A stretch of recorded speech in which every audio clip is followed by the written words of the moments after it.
இலங்கை தமிழரசு கட்சி சஜித் பிரேமதாசவுக்கே தங்களது ஆதரவு என்று அறிவித்த பிறகு ஐக்கிய மக்கள் சக்தியின் ஜனாதிபதி வேட்பாளர் சஜித் பிரேமதாசவை ஆதரித்து இலங்கை தமிழரசு கட்சியின் ஏற்பாட்டில் பரப்புரை கூட்டம் ஒன்று நேற்று யாழ்ப்பாணத்தில் இடம்பெற்றது. நேற்று பிற்பகல் யாழ்ப்பாணம் நல்லூர் சங்கிலியன் பூங்காவில் இந்த பரப்புரை கூட்டம் இடம்பெற்றது. இந்த கூட்டத்திலே இலங்கை தமிழரசு கட்சியின் நாடாளுமன்ற உறுப்பினர் ஜனாதிபதி சட்டத்தரணி M.A. சுமந்திரன், முன்னாள் நாடாளுமன்ற உறுப்பினர் சொலமன் சிறில், வடக்கு மாகாண சபை அவைத்தலைவர் CVK சிவஞானம், வடக்கு மாகாண சபையின் முன்னாள் உறுப்பினர்கள், முன்னாள் பிரதேச சபை தவிசாளர்கள், கட்சி உறுப்பினர்கள், பொதுமக்கள் என பல பேர் கலந்து கொண்டிருந்தார். இந்த பரப்புரை கூட்டத்திலே இடம்பெற்ற ஒரு சில உரைகள் உங்களுக்காக. புறநாயகம் ஐயா அவர்களே,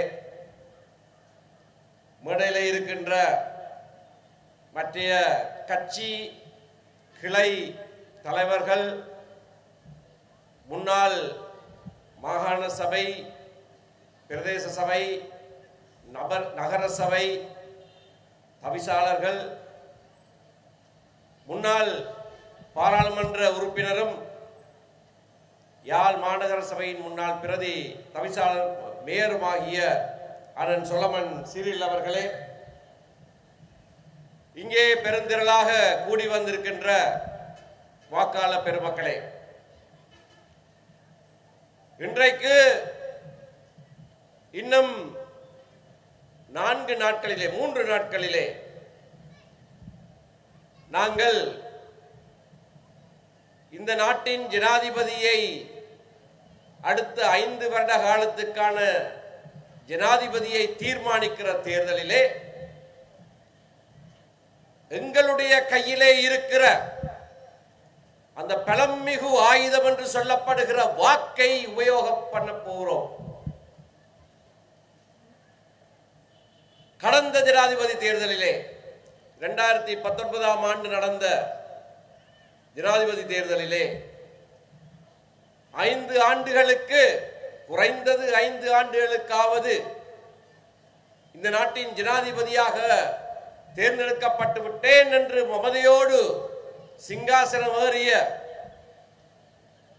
யுத்த குற்றவாளி கோட்டாபய ராஜபக்ச அவர்கள் 2 வருட காலத்துக்குள்ளேயே புறமுதுகிட்டு நாட்டை விட்டு ஓடி தப்பினார் என்பதை நாங்கள் மறந்துவிட்டிருக்க மாட்டோம். ஓடியவர் 2-3 நாடுகளுக்கு திரிந்து எங்கேயோ இருந்து தன்னுடைய ராஜினாமா கடிதத்தை அனுப்பி வைத்தார். சிங்கள மக்களின் வாக்குகளினால் மட்டும் நான் தெரிவு செய்யப்பட்டேன் என்று தன்னுடைய பதவியேற்பு வைபவத்தில் மாறுதட்டி பேசினவர், சிங்கள பௌத்த மக்களினால் மட்டுமே இந்த நாட்டின் ஜனாதிபதி தெரிவு செய்யப்பட முடியும் என்பதை நிரூபித்திருக்கிறேன் என்று சொல்லாமல் சொன்னவர், அந்த மக்களாலேயே விரட்டி அடிக்கப்பட்டார். கடந்த 3 ஜனாதிபதி தேர்தல்களிலேயும் இலங்கை தமிழரசு கட்சி தமிழ் தேசிய கூட்டமைப்பாக இயங்கிக் கொண்டிருந்த காலத்திலேயும் அந்த கூட்டமைப்பின் முதன்மை கட்சியாகிய இலங்கை தமிழரசு கட்சி எங்கள் மக்களுக்கு கொடுத்த வழிகாட்டுதலின் படிதான் எங்களுடைய மக்கள் ஒற்றுமையாக ஒன்று திரண்டு வாக்களித்தார்கள்.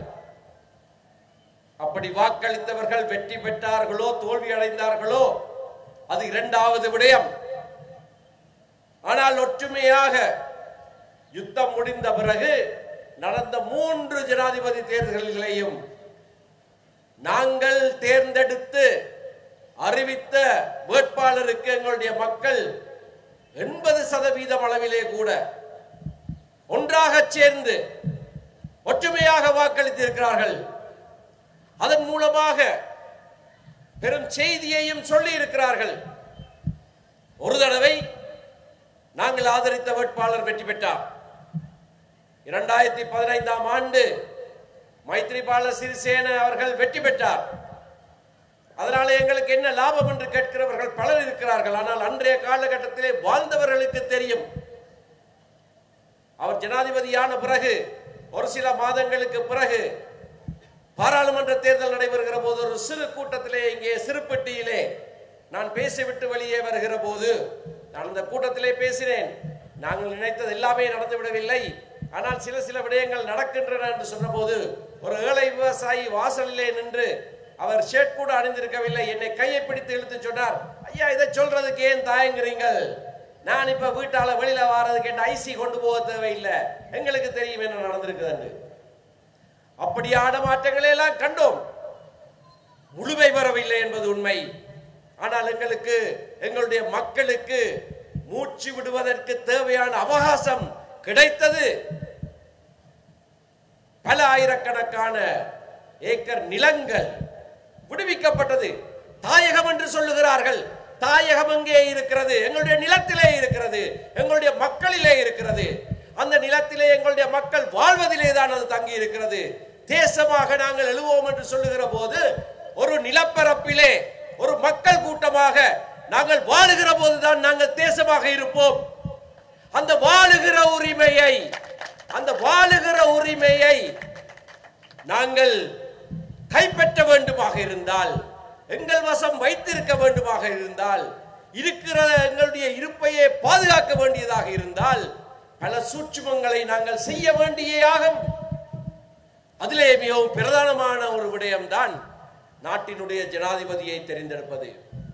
2010ஆம் ஆண்டிலே யுத்த வெற்றியாளனாக மஹிந்த ராஜபக்ச ஜனாதிபதியாக தெரிவு செய்யப்பட்ட போது அந்த யுத்தத்துக்கு தலைமை தாங்கின தளபதிக்கு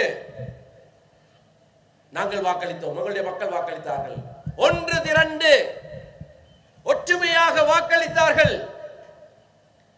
அந்த ஆண்டிலேயே 3-4 மாதங்களுக்கு பிறகு நடந்த பாராளுமன்ற தேர்தலில்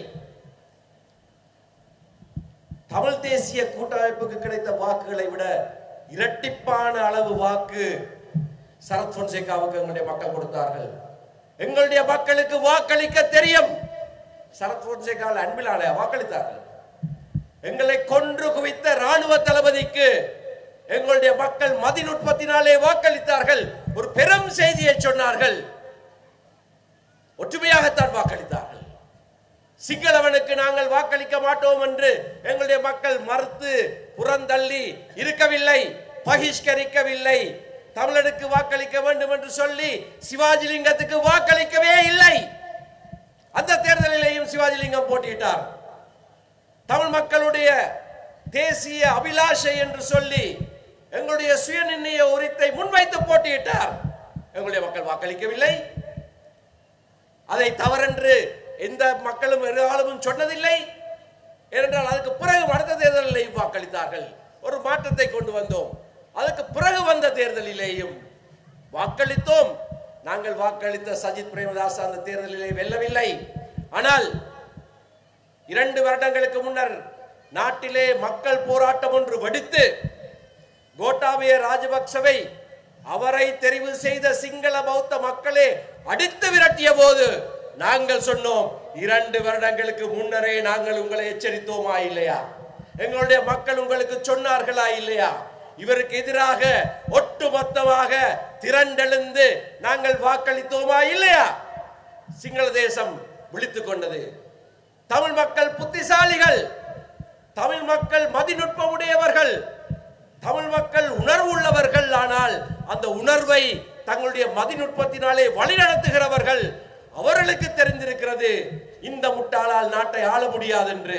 நாங்கள் தான் முட்டாளாகிவிட்டோம் என்று அடித்து திரட்டினார்கள். எங்கேயாவது நடந்ததா உலகத்திலே இப்படி?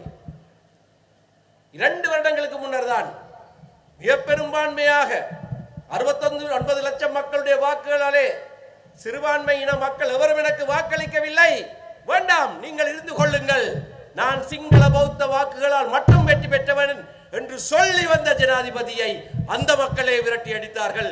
அப்பொழுது அவர்களுக்கு புரிந்தது தாங்கள் செய்த தவறு என்னவென்று.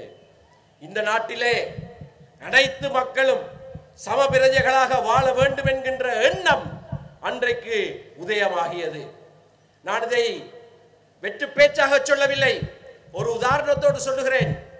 அன்று வரைக்கும் முள்ளிவாய்க்காலிலே நடந்த அந்த படுகொலைகளுக்கு, அந்த இனப்படுகொலைக்கு நாங்கள் நினைவு கூறுவதற்கு, முள்ளிவாய்க்காலிலேயே நினைவு கூறுவதற்கு தயங்கி இருந்த வேளைகளில் எல்லாம், அப்படி போன போது அது தடுக்கப்பட்ட காலங்களைத்தான் நாங்கள் கடந்து வந்திருந்தோம்.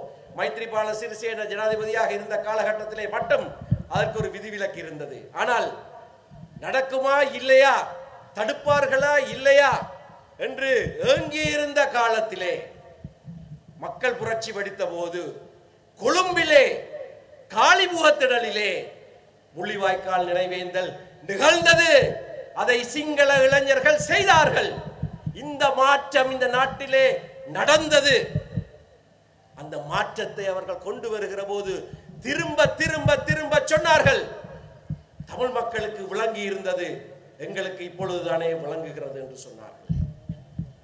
அப்படியான தீர்க்க தரிசனத்தோடு வாக்களிக்கும்படியாகத்தான் உங்களுக்கு தொடர்ச்சியாக வழிநடத்தல் கொடுக்கிற இலங்கை தமிழரசு கட்சி இந்த தடவையும் சொல்லுகிறது.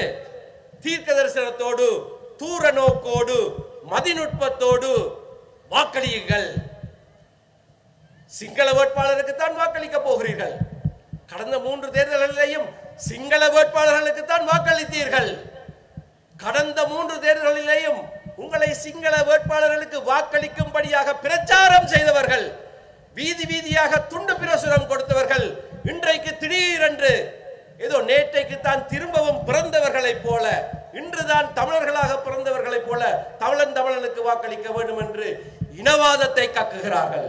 அது இனவாதம். யாருடைய வாயிலிருந்து வந்தாலும் இனவாதம் இனவாதம். எங்களுக்கு இந்த நாட்டை ஆளுகிறவர்கள் மீது ஒரு பெரும் குறை இருக்கிறது. பெரும்பான்மையின மக்கள் மீது வந்த குறை இருக்கிறது. நாட்டிலே இனவாதத்தை கட்டவிழ்த்து விட்டு எங்களை அடக்குகிறார்கள் என்று நாங்கள் குறை சொல்லுகிறோம். அப்படியாக குறை சொல்லி குறை சொல்லி குறை சொல்லி இன்று நாங்களே இப்படியான இனவாதத்தை விதைக்கிறவர்களாக இருக்கிறோம். ஏன் விதைக்கிறவர்களாக இருக்கிறோம் என்று சொல்கிறேன் என்றால், இது வெறும் விதைதான். இங்கே இனவாதம் வளரப்போவதில்லை. ஆனால் இந்த விதையை கண்டு அங்கே ஒரு பெரிய விருட்சம் எழப்போகிறது. அது எழ வேண்டும் என்பதற்காகத்தான் இந்த விதை இங்கே போடப்படுகிறது. இங்கே போட்டால் அங்கே முளைக்கும், அங்கே முளைத்தால் நாங்கள் வாழலாம். இதுதான் அவளுடைய கணக்கு. அதை விட இன்னொரு கணக்கு இருக்கிறது. ஒரு பார் பெர்மிட்டை எத்தனை ரூபாவுக்கு விற்கலாம், எத்தனை மில்லியனுக்கு விற்கலாம், எத்தனை மில்லியனுக்கு ஒரு பார் பெர்மிட்டை விற்கலாம் சொல்லுங்க பார்க்கலாம். எத்தனை மில்லியனுக்கு விற்கலாம்? 5 மில்லியனுக்கு விற்கலாம்.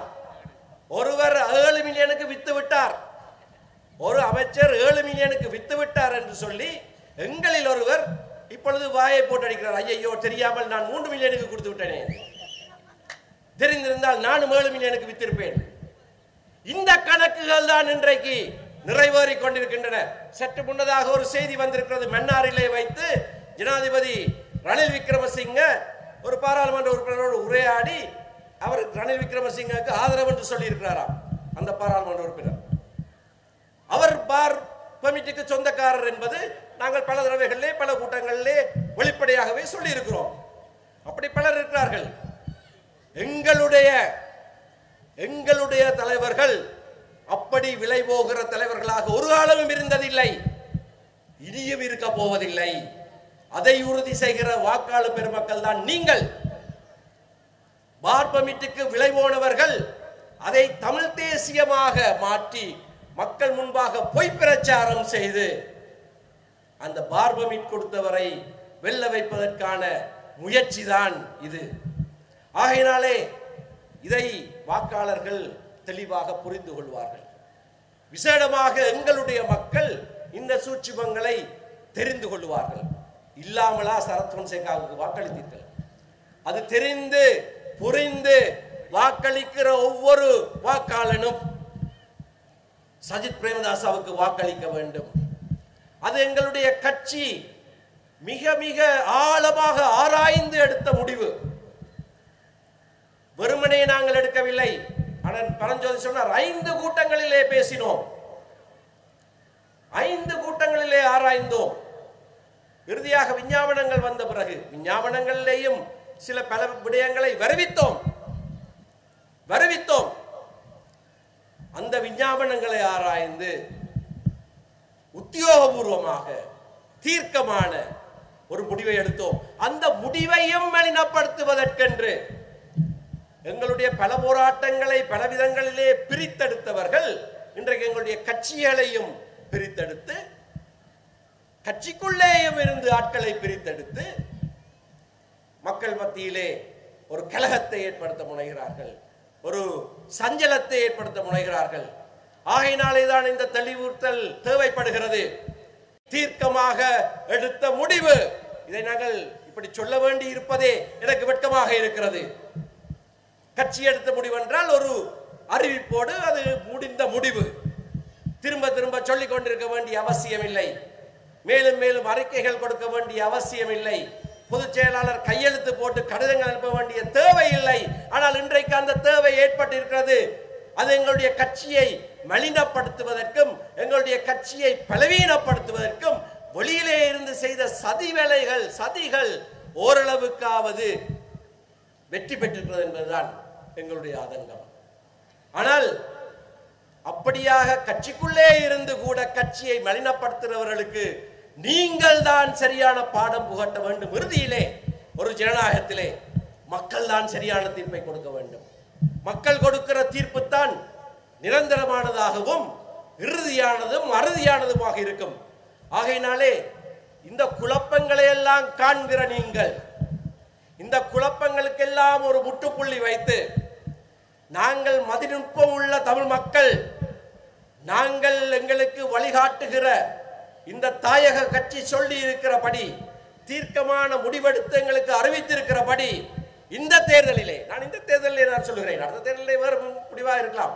இந்த தேர்தலிலே, கடந்த தேர்தலிலே நாங்கள் ஒன்று திரண்டு ஒற்றுமையாக சஜித் பிரேமதாசவுக்கு வாக்களித்ததை போல இந்த தேர்தலிலும் ஒன்று திரண்டு தமிழ் மக்கள் ஒற்றுமையாக சஜித் பிரேமதாசவுக்கு வாக்களித்தே ஆக வேண்டும் என்பதை ஒரு அன்பு கட்டளையாக உங்கள் முன்பாக நான் வைக்கிறேன். நன்றி, வணக்கம்.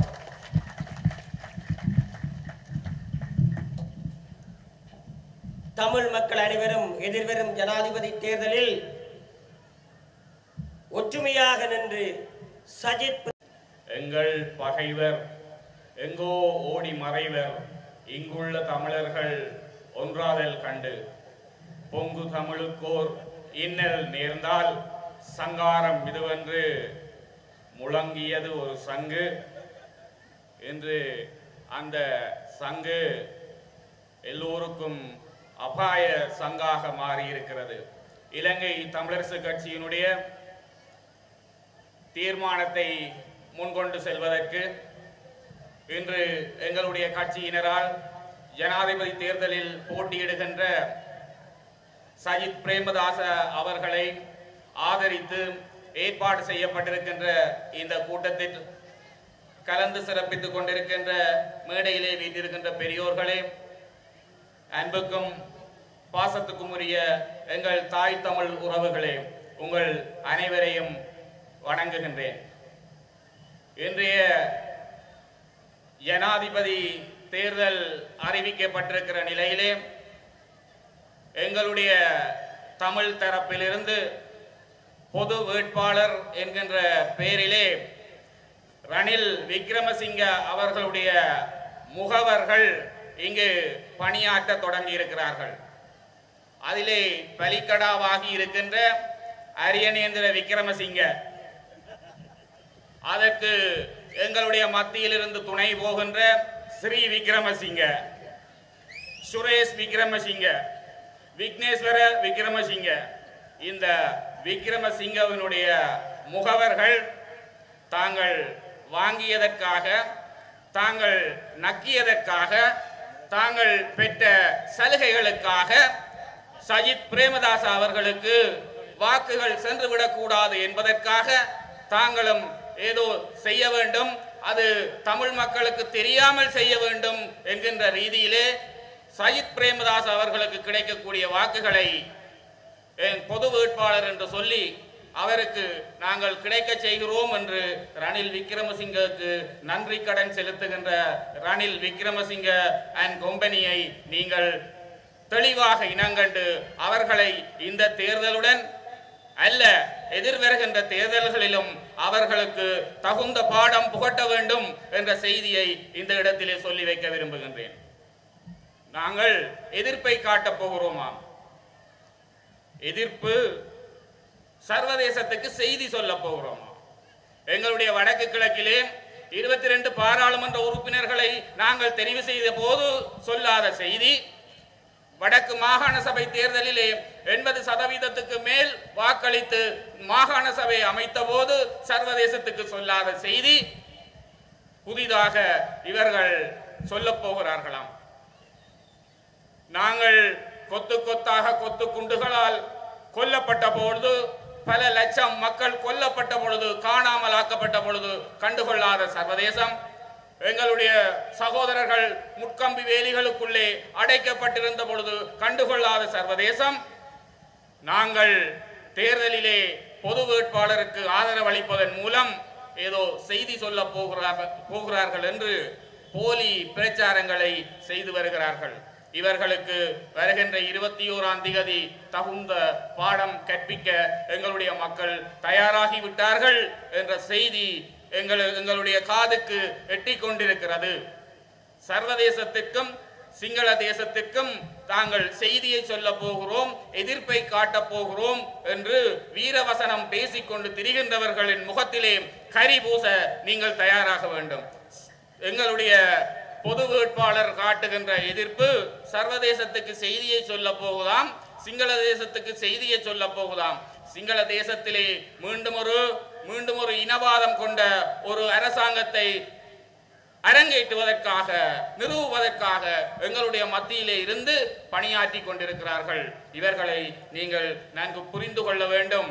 எங்களுடைய மக்கள் மிக தெளிவாக சிந்தித்து கடந்த பல்வேறு தேர்தல்களில் நாங்கள் தமிழரசு கட்சி எடுத்த முடிவின் அடிப்படையில் ஒட்டுமொத்தமாக வாக்களித்தீர்கள்.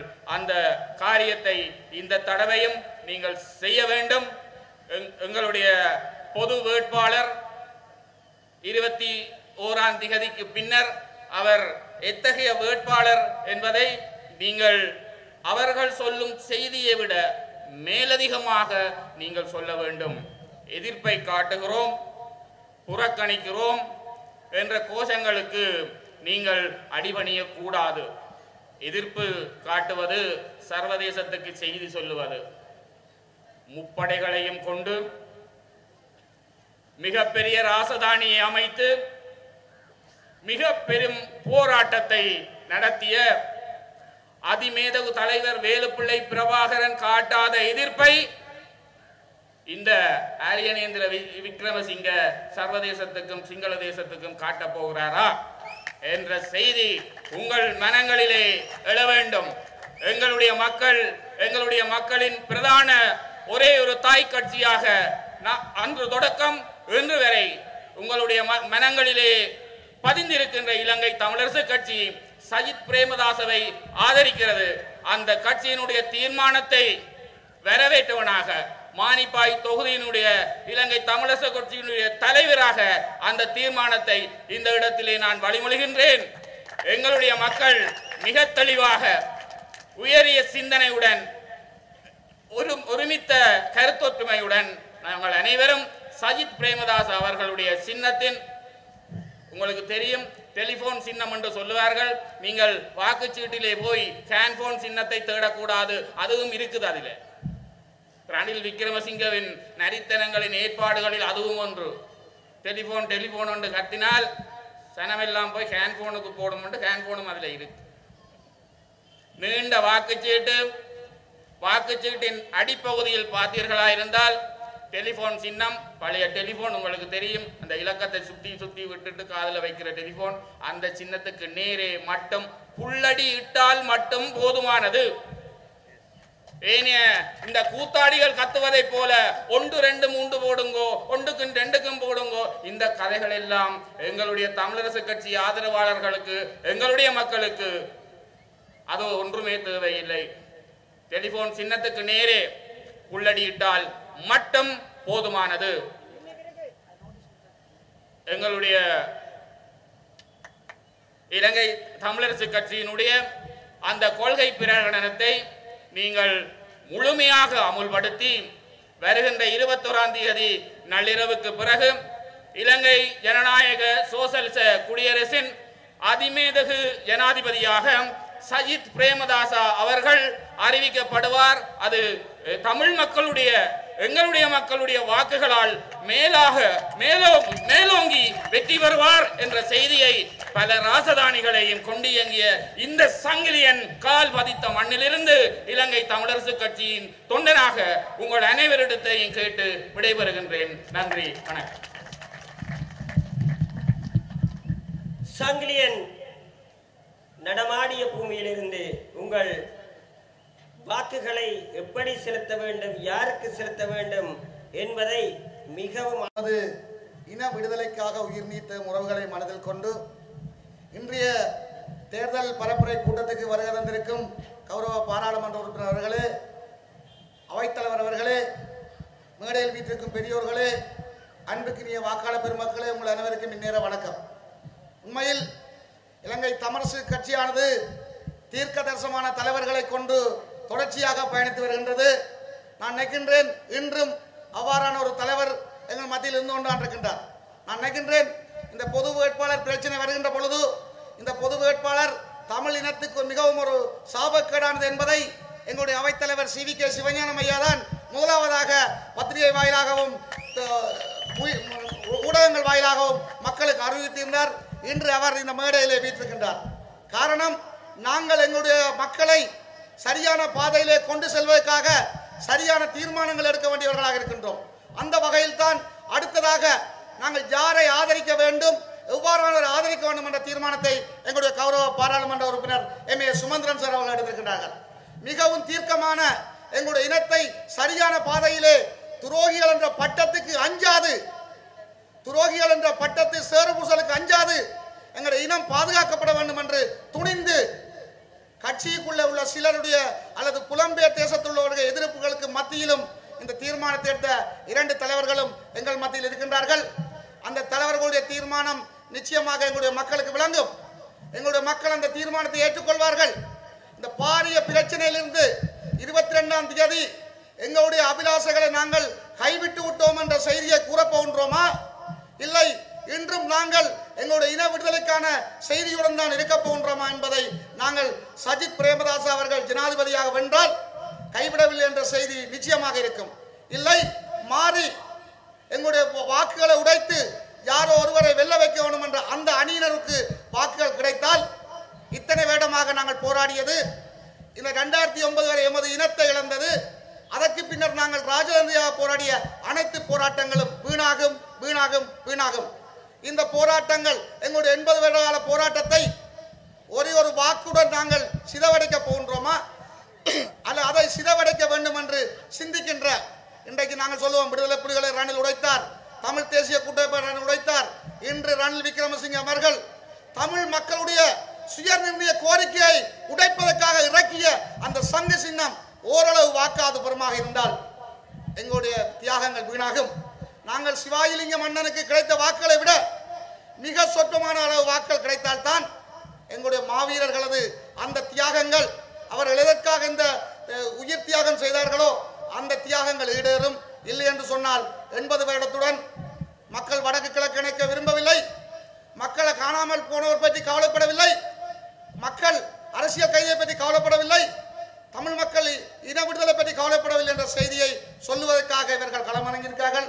ஆகவே அந்த செய்தி எங்களுடைய இந்த சிங்கள தேசத்துக்கும் ராஜதந்திர மட்டத்துக்கும் வரக்கூடாது என்றதை உறுதிப்படுத்தி கொண்டு இந்த நிகழ்வை நாங்கள் உடனடியாக மிகவும் சொற்ப காலத்திலே இந்த சங்கிலியன் மண்ணிலே இந்த நிகழ்வை செய்ய வேண்டும் என்று கௌரவ பாராளுமன்ற உறுப்பினர் சுமந்திரன் சார் அவர்கள் எனக்கு அந்த பணித்த கட்டளைக்கு அமைவாக நாங்கள் ஒற்றுமையாக மிக குறுகிய நேரத்திலே இந்த நிகழ்வு ஒழுங்குபடுத்தி இருந்தோம். அந்த நிகழ்வுக்காக அனைத்து பிரதேசத்தில் இருந்தும் வந்து தமிழரசு கட்சிக்கு ஆதரவு தந்த அனைத்து வாக்காளர்களுக்கும்